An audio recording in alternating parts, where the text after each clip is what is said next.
আসসালামু আলাইকুম। আপনি কি জানেন আপনার পকেটে থাকা স্মার্টফোনটি আপনার জান্নাতে যাওয়ার পথ হতে পারত? কিন্তু সেটি এখন আপনার আমলনামা ধ্বংসের সবচেয়ে বড় হাতিয়ার হয়ে দাঁড়িয়েছে। আমরা প্রতিদিন কয়েক ঘন্টা সময় ব্যয় করি ফেসবুকে, ইউটিউবে আর হোয়াটসঅ্যাপে। আমরা ভাবি আমরা তো শুধু স্ক্রল করছি, মন্তব্য করছি বা শেয়ার করছি। কিন্তু এই সিম্পল কাজের আড়ালেই লুকিয়ে আছে ইসলামের অন্যতম কবিরা গুনাহ গীবত। আজকের সিফাতি বার্তার বিশেষ আয়োজনে আমরা আলোচনা করব কিভাবে আধুনিক সোশ্যাল মিডিয়া আমাদের ডিজিটাল গীবতকারী বানিয়ে দিচ্ছে এবং এই ধ্বংসাত্মক পথ থেকে বাঁচার উপায় কি। গীবত আসলে কি? আলোচনার গভীরে যাওয়ার আগে আমাদের জানতে হবে গীবত আসলে কি। আমাদের প্রিয় নবী হযরত মুহাম্মদ সাল্লাল্লাহু আলাইহি ওয়াসাল্লাম সাহাবীদের জিজ্ঞেস করলেন, তোমরা কি জানো গীবত কি? সাহাবীরা বললেন, আল্লাহ ও তার রাসূল ভালো জানেন। নবীজি সাল্লাল্লাহু আলাইহি ওয়াসাল্লাম বললেন, তোমার ভাই সম্পর্কে এমন কিছু বলা যা সে অপছন্দ করে। একজন প্রশ্ন করলেন, যদি সেই দোষটা তার মধ্যে সত্যিই থাকে? নবীজি সাল্লাল্লাহু আলাইহি ওয়াসাল্লাম উত্তর দিয়ে বললেন, যদি সত্যিই থাকে তবে তা গীবত, আর যদি না থাকে তবে সেটা অপবাদ। পবিত্র কুরআনে আল্লাহ তাআলা একে কতটা বীভৎসভাবে তুলে ধরেছেন দেখুন। সূরা হুজুরাতে বলা হয়েছে, গীবত করা হলো নিজের মৃত ভাইয়ের গোশত খাওয়া।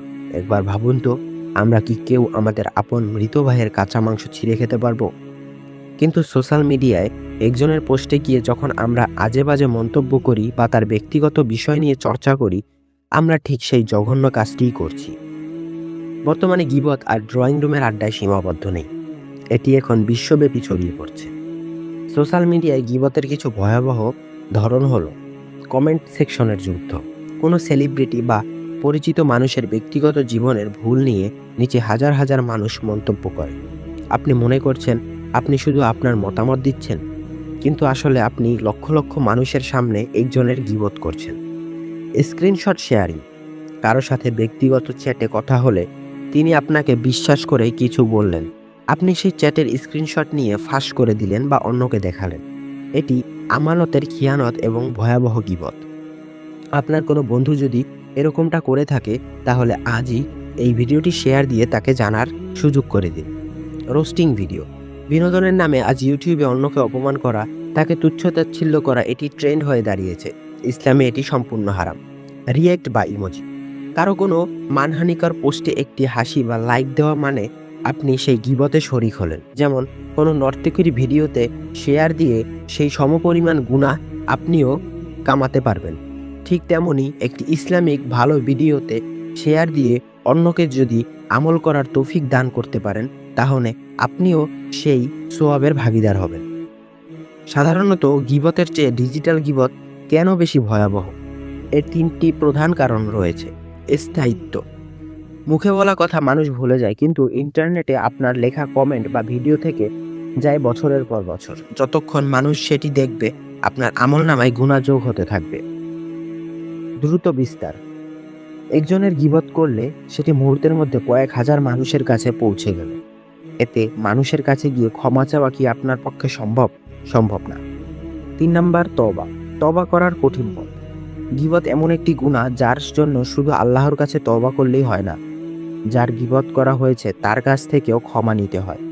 এখন আপনি ইন্টারনেটে যার গীবত করলেন তাকে হয়তো আপনি ব্যক্তিগতভাবে চেনেনই না, তবে কি আপনি কিয়ামতের মাঠে আপনার সমস্ত নেকি তাকে দিয়ে দিবেন? আমরা কেন গীবত করি? শয়তান আমাদের বোঝায়, আরে এটা তো সত্য কথা, আমি তো মিছে বলছি না। মনে রাখবেন, সত্য কথা বলাই গীবত। শয়তান আমাদের বলে, অনলাইন জগৎ তো আলাদা, এখানে একটু মজা করলে কিছু হয় না। আসলে আমরা যখন অন্যকে ছোট করি, আমাদের অবচেতন মন এটাকে আত্মতৃপ্ত কাজ করে যে আমি বোধহয় তার চেয়ে ভালো। এই অহংকার এবং হিংসাই আমাদের দিয়ে অন্যের চরিত্র হনন করায়। সোশ্যাল মিডিয়া আমাদের ধৈর্য কমিয়ে দিয়েছে এবং অন্যের গোপনীয়তা ঘাটার নেশা ধরিয়ে দিয়েছে। এখন প্রশ্ন হলো, এই ডিজিটাল ফিতনা থেকে আমরা বাঁচব কিভাবে? প্রথমত, কোনো মন্তব্য করার আগে ৫ সেকেন্ড ভাবুন, এই কথাটা কি কিয়ামতের দিন আমার সামনে পেশ করা হলে আমি লজ্জিত হব না? দ্বিতীয়ত, আনফলো বা মিউট অপশন ব্যবহার করুন। যে পেজ বা গ্রুপ অন্যের চর্চা করা হয় সেখান থেকে নিজেকে সরিয়ে নিন। তৃতীয়ত, যদি ভুল করে কারো গীবত করে ফেলেন এবং তার কাছে ক্ষমা চাওয়ার সম্ভাবনা না হয়, তবে তার জন্য আল্লাহর কাছে অনেক বেশি বেশি দোয়া করুন এবং তার প্রশংসা প্রচার করুন। চতুর্থত, জিহ্বা এবং আঙুলের হেফাজত করুন। রাসূল সাল্লাল্লাহু আলাইহি ওয়াসাল্লাম বলেছেন, যে ব্যক্তি আল্লাহ ও পরকালের ওপর বিশ্বাস রাখে সে যেন ভালো কথা বলে এবং চুপ থাকে।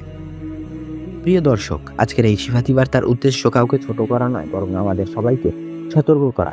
স্মার্টফোন আমাদের হাতে জান্নাতের চাবিকাঠি হতে পারত যদি আমরা এটা নিয়ে দিনের দাওয়াত দিতাম এবং ভালো কথা বলতাম। কিন্তু আফসোস, আমরা এটাকে জাহান্নামের টিকিট বানিয়ে ফেলেছি। আসুন আজ থেকেই প্রতিজ্ঞা করি, আমরা কারো ব্যক্তিগত জীবন নিয়ে সোশ্যাল মিডিয়ায় চর্চা করব না। মনে রাখবেন, আল্লাহ তাআলা বলেছেন, মানুষ যে কথাই উচ্চারণ করে তা লিপিবদ্ধ করা হয় এবং তার লিপিবদ্ধ করার জন্য একজন প্রহরী তার পাশেই থাকে। আপনার ফেসবুক ওয়ালে কি এমন কোনো কিছু আছে যা কিয়ামতের দিন আপনার বিপক্ষে দাঁড়াবে? থাকলে এখনই মুছে ফেলুন। ভিডিওটি ভালো লাগলে শেয়ার করে অন্যদের সতর্ক করুন। দেখা হবে আগামী ভিডিওতে ইনশাআল্লাহ। আসসালামু আলাইকুম।